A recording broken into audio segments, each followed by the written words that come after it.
গারো পাহাড় জুড়ে প্রাতকালীন প্রার্থনা সভা বেশ কিছুদিন থেকে মাসাধিক হবে বা তারও বেশি। আমাদের দুই মা, দুই দিদি, দিদি বোন শিলং এবং দিল্লি থেকে সমৃদ্ধ করে তুলেছে। তাদের আন্তরিকতা, নিষ্ঠ যোগদান, বিভিন্ন তথ্য এবং তথ্য সমৃদ্ধ কথা আলোচনা, মাঝে মাঝেই অতীতকে স্মরণ করে আগের দিনের সৎসঙ্গের ভাবগতিক তার চলমান অবস্থা, তারা জন্ম থেকেই সৎসঙ্গী, অনেক ঘটনার সঙ্গে ঘটনার প্রত্যক্ষদর্শী এবং জড়িত কোথাও কোথাও। মেঘালয় রাজ্যের দুই মায়ের জন্মস্থান শিলংয়েই, খুব সম্ভব শিলংয়েই বড় হয়ে ওঠা, লেখাপড়া শেখা। পরম প্রেমের সঙ্গে খুব সম্ভব তার বাবাও ঋত্বিক ছিলেন, আমার দুধের মনে পড়ে, তত্ত্বদাও বলে জানতাম, সোলাদের কাছে শুনেছি। সেই একটা ধারা বহন করে তারা চলেছেন তাদের মধ্যে, তার একটা ইম্প্যাক্ট থাকবেই। ঘটনাক্রমে তাদের এই দুজনের যুক্ত হওয়া এবং সবাইকে সমৃদ্ধ করে তোলার, ইষ্টভাবে উদ্বুদ্ধ করে তোলার নিরন্তর প্রচেষ্টা আমার খুবই ভালো লাগে এবং কৃতজ্ঞতার সঙ্গে তা স্মরণ করি বলছি। মেঘালয় থাকি গারো পাহাড়ে প্রায়, তো সবসময় এই লিঙ্কে যুক্ত হতে পারি না, কারণ হলো একই সময় প্রার্থনায় মন্দিরে থাকতে হয়, মন্দিরের প্রার্থনার আনুষঙ্গিক কাজগুলো থাকে, সেগুলোর সঙ্গে যুক্ত থাকতে হয়, কিন্তু পাঠ ইত্যাদি আছে। তারপর এর সঙ্গে যুক্ত অন্যান্য কাজও থাকে, তাই শেষ সময়টুকুতে কোনো কোনো সময় যুক্ত হতে পারি। হয়তো সঙ্গীত শুরু হবে বা শুরু হয়ে গেছে, ইষ্ট প্রসঙ্গটা সম্পূর্ণভাবে উপভোগ করতে পারি যদি লিঙ্ক ঠিক মতো থাকে। এখান থেকে আমাদের নকুলদা, রমেশ ভাই হচ্ছে প্রসঙ্গ করতে, ইষ্ট প্রসঙ্গ করতে। এই জায়গাটা আমার একটু বাধা বাধা লাগে, বলতে গেলেই যেমন আড়ষ্ট ভাব থাকা উচিত নয়, ঠাকুরের কথা বলতে তো আনন্দ হবারই। সেটা যখন এই লিঙ্কে আসে, তার জানা অজানা, দেখা অদেখা সমস্ত বিস্তীর্ণ এলাকার মানুষ, তখন কোনো একটু নার্ভাস লাগে। তো বলেছি জড়তা কাটিয়ে ঠাকুরের কথা বলার আহ্বান, তাই না করা ঠিক হবে না, তাই চেষ্টা করছি। অনলাইনের যুগ হয়ে আমরা বিশাল এলাকায় মানুষ যারা পরম সময়ে ঠাকুরকে ভালোবাসতে চাই, ভালোবাসার ইচ্ছা আছে আমাদের সবাই। ভালোবাসি বলতে গেলে দুঃসাহসিক কথা বলে মনে হয়, এই চেষ্টায় থাকাটাও আনন্দেরই। এতে করে ধীরে ধীরে দেখছি লকডাউনের পিরিয়ড থেকে সামগ্রিকভাবে আমাদের মধ্যে একটা পরিবর্তন আসছে। ইষ্টমুখী চলনের নিরন্তরতা, সবসময় লেগে থাকার মতো ভাব, এটা আমাদের মধ্যে কম বেশি। তারপর বিভিন্ন জায়গা থেকে ভক্তগণ যারা পরম প্রেমের প্রতিষ্ঠার থেকে তাদের জীবন চলানো অভিজ্ঞতা থেকে আমাদের সঙ্গে শেয়ার করেন, তাতে আমরা সবাই প্রবুদ্ধ হই এবং এই কাজে সার্থকতা খোঁজার চেষ্টা করে ধন্য হই। এগুলো আমাদের হচ্ছে। আমাদের প্রার্থনা, যুক্ত হয়ে প্রার্থনা করি, কে কিভাবে করি নিজের ঘরে থেকে, এটা অন্য বিষয়। এই বিষয়ে আমরা কথা কই রাখার দরকার মনে করি না, সম্ভবও না। তবু বিশ্বাস করি আমরা সবাই প্রার্থনায় বসার মতো করি, তেমনতর ভাবেই বাসন বলি, বাস বলি, কাপড় চোপড় বলি, যাই বলি, আসন বলি, এখানে বসি, জায়গাটা সে প্রার্থনার উপযোগী করেই নেওয়ার চেষ্টা করি। তা না করে তবু মন্দির ভালো হিসেবেও যদি বিছনায় বসেও করি, রাত্রিবাস ত্যাগ করতে পারিনি ওই অবস্থায় করি, হাত মুখও ধোয়া হয় নাই এই অবস্থায় করি, হয়তো কেউ যুক্ত থাকি, তবু ভালো, একটু হলেও ভালো অভ্যাস আমাদের হয়ে আসছে। গ্রন্থ পাঠের ভিতর দিয়ে পরম প্রেমময় ঠাকুরের যা কথা, প্রচলিত বাংলার সঙ্গে অনেক সময় মিলিয়ে নিতে পারি না, কারণ বিশেষ করে এই অঞ্চল এখানে বাংলা ভাষার প্রচলন শুধু মৌখিকই চলে আসছে, পঠন পাঠন কমতে কমতে নায়ের মধ্যে পৌঁছে গেছে। তো তার মধ্যেও পরম প্রেমের সেই সংস্কৃতি টিকে আছে, তারই দয়া। এগুলো বুঝতে গেলেই পারস্পরিক আলোচনার মধ্যে আমরা বুঝি। আর এখন আরো সহজ করে দিয়েছেন পরম পূজ্যপাদ শ্রী আচার্যদেব, তার অনুসরণ করে যে ডিকশনারি, শব্দরত্ন কোষ, ঠাকুরের বাণীর মধ্যে যে শব্দ ব্যবহৃত হয়েছে সেগুলো প্রকৃত অর্থ সংগ্রহ করার চেষ্টা করছি। এখন তো প্রায় ঘরে ঘরে পাওয়া যাচ্ছে এই ডিকশনারি, শব্দকোষ।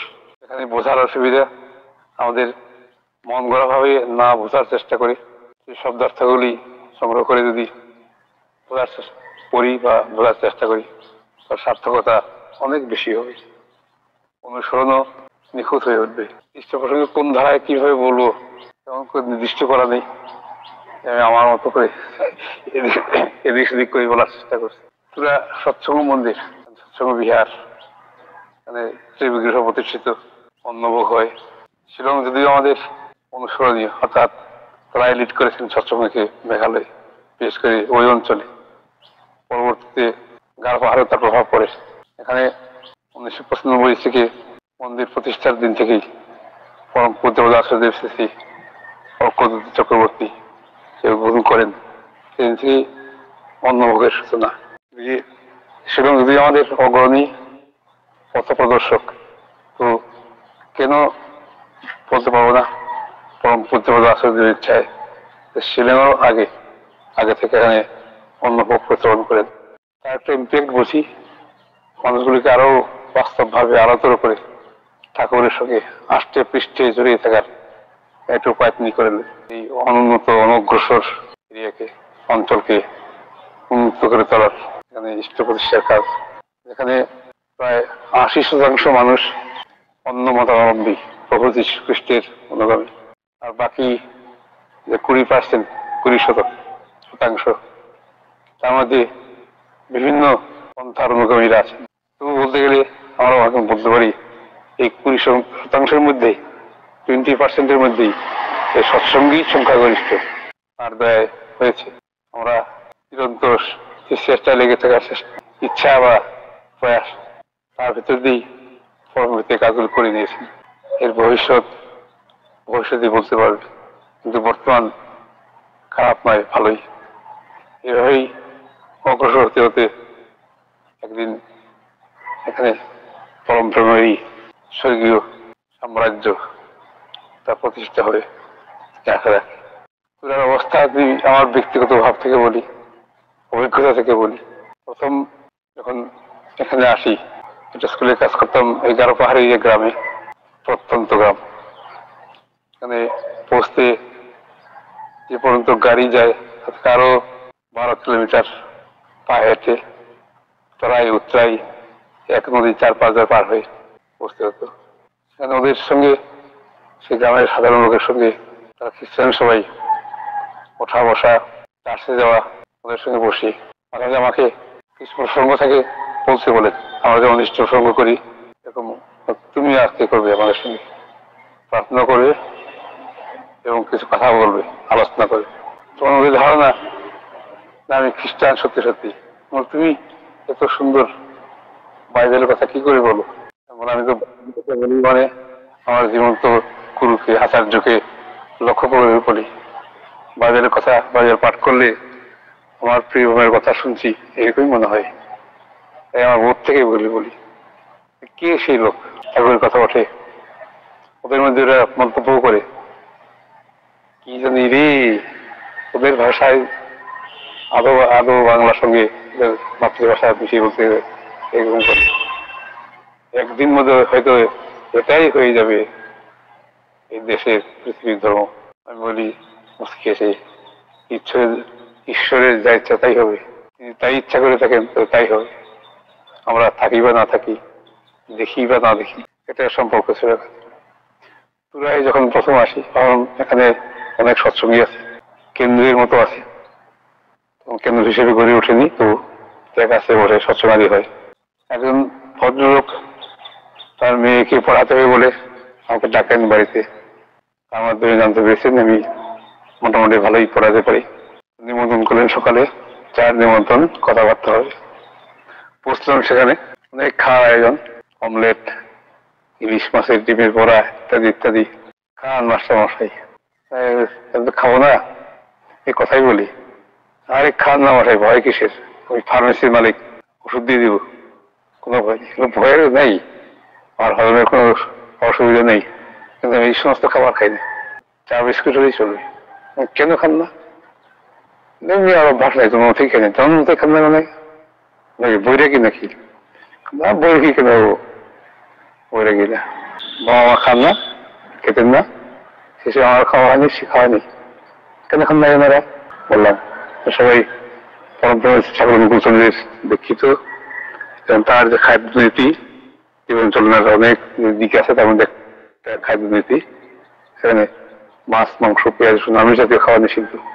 ও সত্যি আপনার বাবা মা, তা আপনার কি হয়েছে? আপনিও দীক্ষা নিয়েছেন দেখি? হ্যাঁ, আমারও দীক্ষা নেওয়া হয়ে গেছে।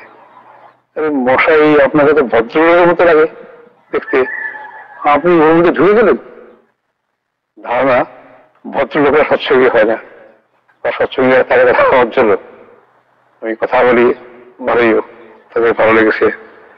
তারপর বসেছি, বাহ্যিক ভদ্রতা তার লক্ষ্য করেছে, তাই মন্তব্য মশাই আপনি ভদ্রলোকের মতো লাগে দেখতে, আপনি ওর মধ্যে ঢুকে গেলেন। তখন বললাম আপনি কি বলতে চান ঠিক করে বলুন তো। এখানকার তৎকালীন সৎসঙ্গী যারা পরিচিত, তাদের কিছু কথা, তাদের আচার ব্যবহার, তাদের জীবনের ঘটনা যদি বললেন নেই, সে অন্য কথা ব্যক্তি বিশেষ যেমন থাকে, আপনি সৎসঙ্গে সবাই অভদ্র হয়ে আপনি ভাবতে পারেন না।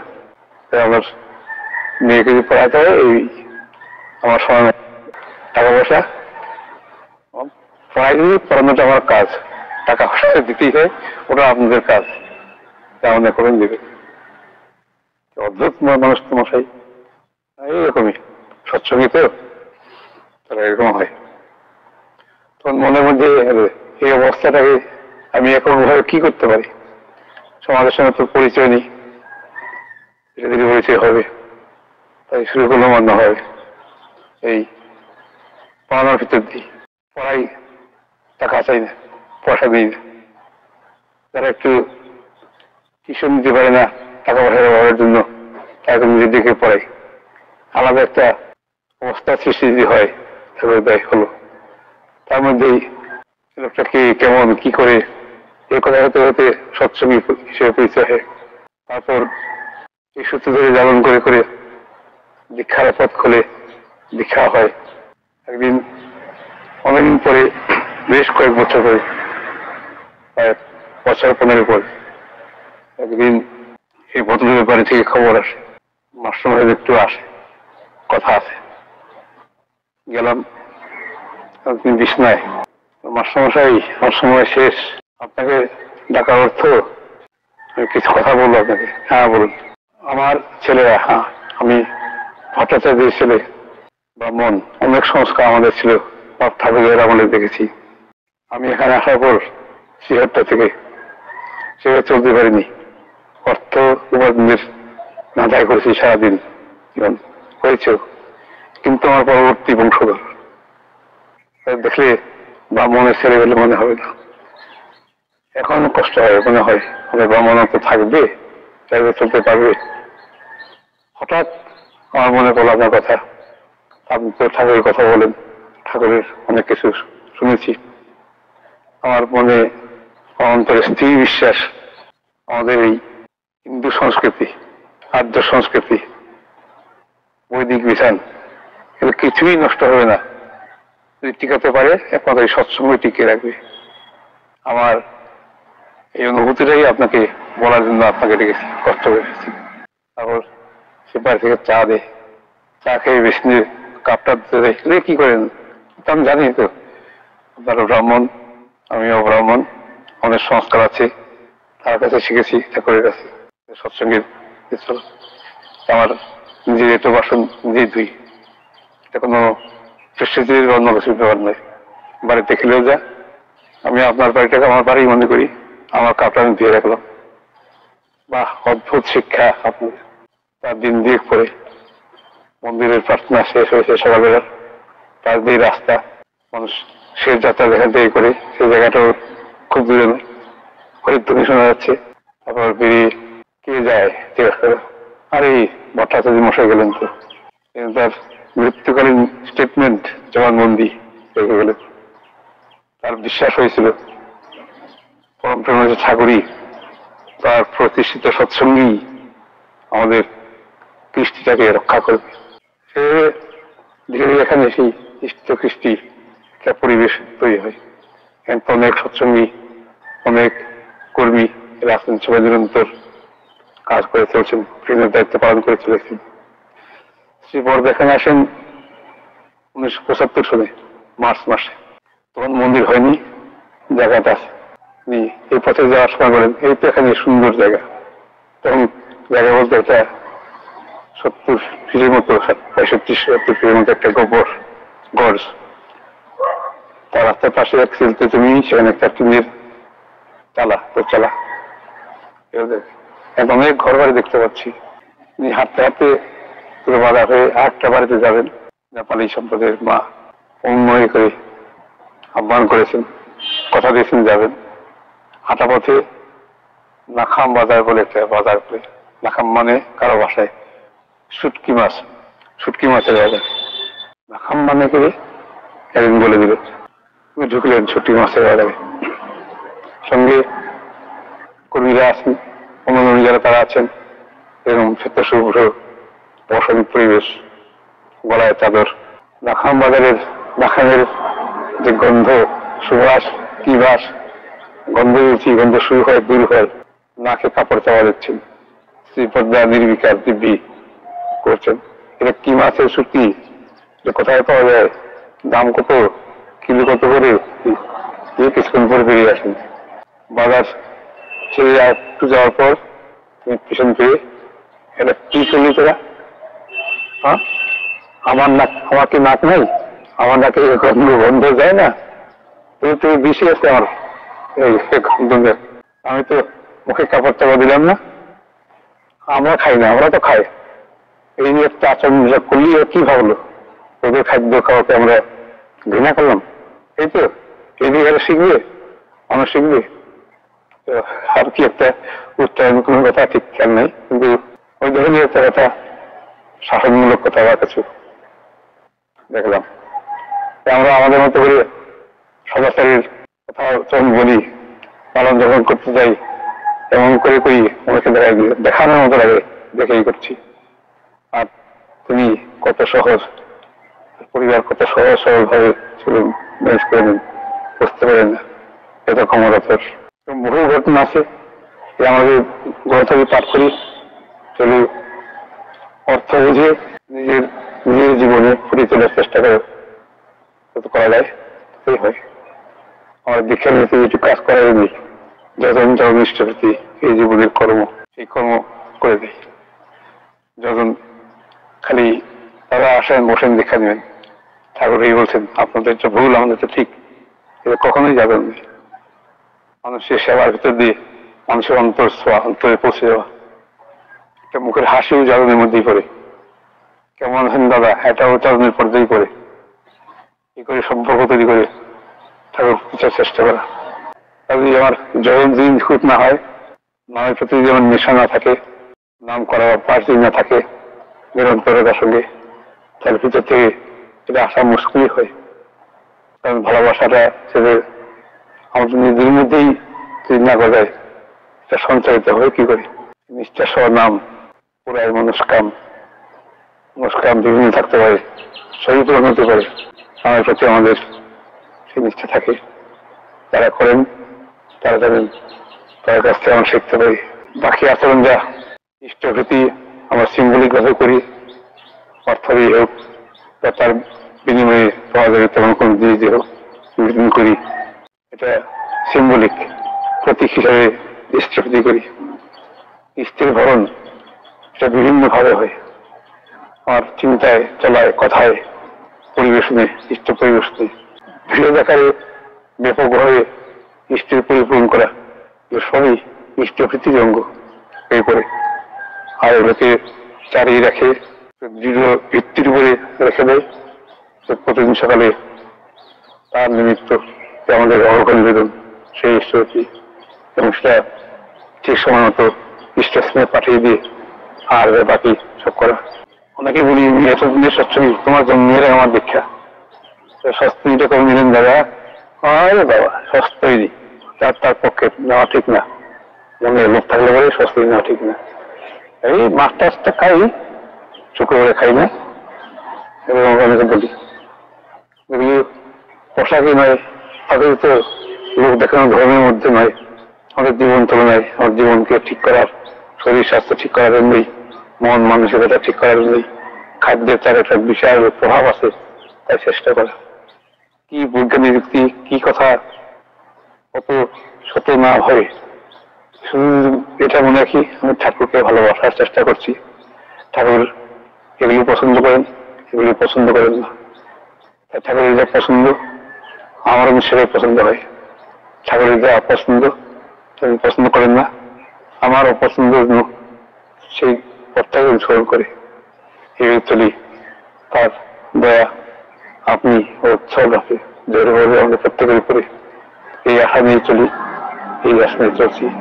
আমরা সবাই মিলে চলুন এই পথে চলে থাকি, এই ইষ্টপথে, এবং তিনি চললেই তিনি তৃপ্ত হন।